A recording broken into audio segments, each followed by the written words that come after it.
Hello, good morning and welcome. This is forexforsteadyprofits.com. We use the Commitment of Traders report and the RSI to time our entry into the markets. And I'll show you the Commitment of Traders report and show how we use it on the charts. Okay, I'll just take you there now.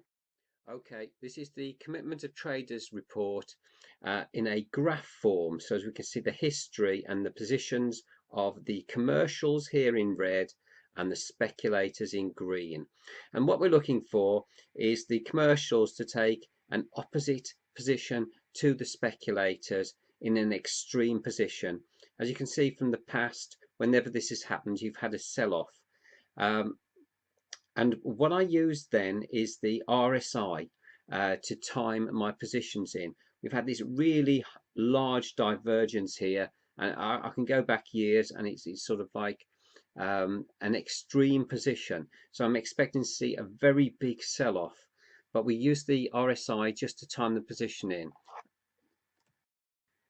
Okay, so this is the Australian dollar US dollar chart for the same period, and we were looking for the Australian dollar to short against the US dollar, and from the from the RSI chart we put a trend line up, and when we got a break, we actually went short, and we got this nice move down here. The RSI came down, it sort of went up again, and we got another high there which got broken, and we got this very big move down, and then we had another move back up, and we got a sell signal here which gave us another move back down. On the members center, I do a divergence chart. I've got a divergence calculator which I use on the crosses, and the crosses give us a slightly better result, I believe. But anyway, that's the way I use the CFTC and the RSI combined to give me my entry positions, and we'll be looking at that over the coming weeks.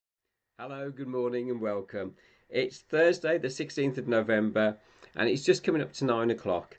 So last night we had a couple of bits of news out for the Australian dollar. The one was employment change, which also shows job creation, and it just fell, wow, way short of the expected total. And the other one was the employment rate, which was actually a little bit better than expected, but only a little bit. But I think the employment change will weigh over the next 6 months on the Australian dollar. So we are expecting more downside on this. I did actually swap to one of the crosses, which I thought was a better risk reward, and I've done quite nicely on that. So we're below the 50, and I'm expecting this to follow on down below the 30.9. Euro dollar, Euro US dollar.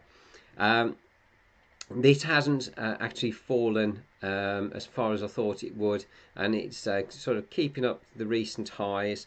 I've actually put a more shallow angle on my trend line, and I've touched these 2 points here. I think there might be a little bit more upside in this before we catch it down. So let's see how that goes. We got a commercial short ratio of 1.57 to 1.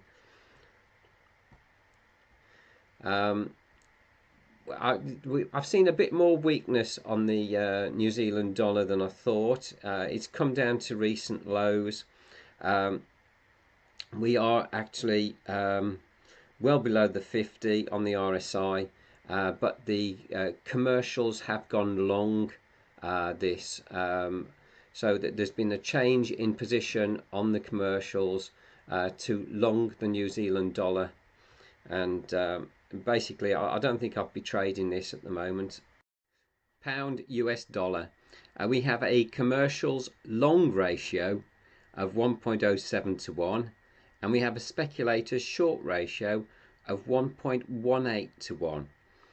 I'd like to actually look at the Commitment of Traders report. This is from Cotbase, my friend Thomas, and this is a 3-year chart.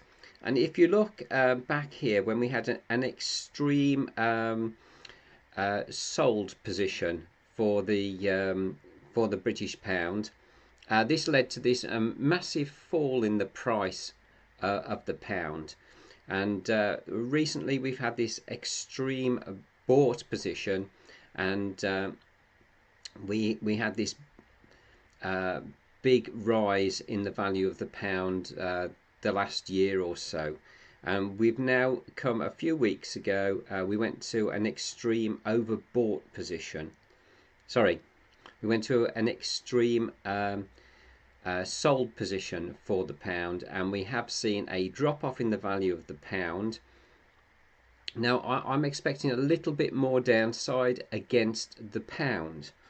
Sorry, against the US dollar, but I am expecting the pound to be long against the crosses, commodity currencies, uh, India, some of the petrol currencies. So we will see what happens with that. But I am actually expecting more the pound to go short against the dollar. The US dollar, Canadian dollar, seen a pullback for the last couple of days. I'm expecting more strength from this. We are just above the 50 on the RSI, and we have got a commercial 2.9 short ratio. The Canadian dollar obviously long the pair, so we'll see how that turns out, but I'm expecting more upside this week. US dollar, Swiss franc, we've had a nice turn down on this. I got knocked out of one of my trades yesterday. We're at 52 at the moment on the RSI, and the commercials have a long ratio, a 7.2 to 1 of the Swiss franc. So I am expecting more downside on this pair. We'll see how that goes. I'm a little bit in a loss at the moment on this one trade, but as it continues down, I will be adding to my shorts. USD, Japanese yen. Well, we've seen a little bit of strength this morning in the dollar, I believe. So we're back up to our entry position on the last trade. We have a commercials ratio of 4.01 to 1 long.